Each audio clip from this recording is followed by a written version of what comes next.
మాదాపూర్ అంజయ్ నగర్ నాలాకు ఆనుకొని నిర్మించినటువంటి ఏడంతస్తుల భవనం కుప్పకూలింది. దాంతో హైడ్రా మరియు జీహెచ్ఎంసీ అధికారులు వెళ్లి అక్కడ వెంటనే కార్యాచరణను చేపట్టారు. ప్రస్తుతం ఇప్పటికీ ఇద్దరు చనిపోయినట్టుగా తెలుస్తోంది. మిగతా వారి కోసం ఆరా తీస్తున్నారు.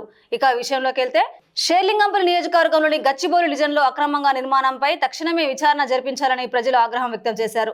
నిబంధన ఉల్లంఘించి యజమానులపై, బిల్డర్లపై కఠిన చర్యలు తీసుకోవాలని స్థానిక ప్రజలు డిమాండ్ చేస్తున్నారు. తమ ఫిర్యాదులపై జోనల్ కమిషనర్ అమిత్ నారాయణ స్పందించి వెంటనే అక్రమ నిర్మాణాలపై సమగ్ర విచారణ చేపట్టాలని ప్రజలు డిమాండ్ చేశారు. నిబంధనలకు విరుద్ధంగా నిర్మాణాలు జరుగుతున్నప్పటికీ అధికారులు ఎందుకు చర్యలు తీసుకోవడం లేదని స్థానికులు, ప్రతిపక్ష నాయకులు ప్రశ్నిస్తున్నారు. కొన్ని ప్రాంతాల్లో కేవలం 40 గజాల స్థలాల్లోనే 5, 6, 7, 8 అంతస్తుల వరకు నిర్మాణాలు చేపడుతున్నారని స్థానికులు ఆరోపిస్తున్నారు.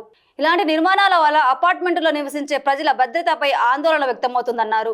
గతంలో కొన్ని భవనాలు కూలిపోయిన సంఘటనలను గుర్తు చేస్తూ అధికారులు ముందస్తు చర్యలు తీసుకోవాలని ప్రజలు వాపోతున్నారు. టౌన్ ప్లానింగ్ విభాగంలో కొందరు సిబ్బంది తప్పుడు నివేదికల ద్వారా అక్రమ నిర్మాణాలకు సహకరిస్తున్నారనే ఆరోపణలు ఉన్నప్పటికీ అధికారులు నిర్లక్ష్యం వహించడం సరికాదంటూ వాపోయారు.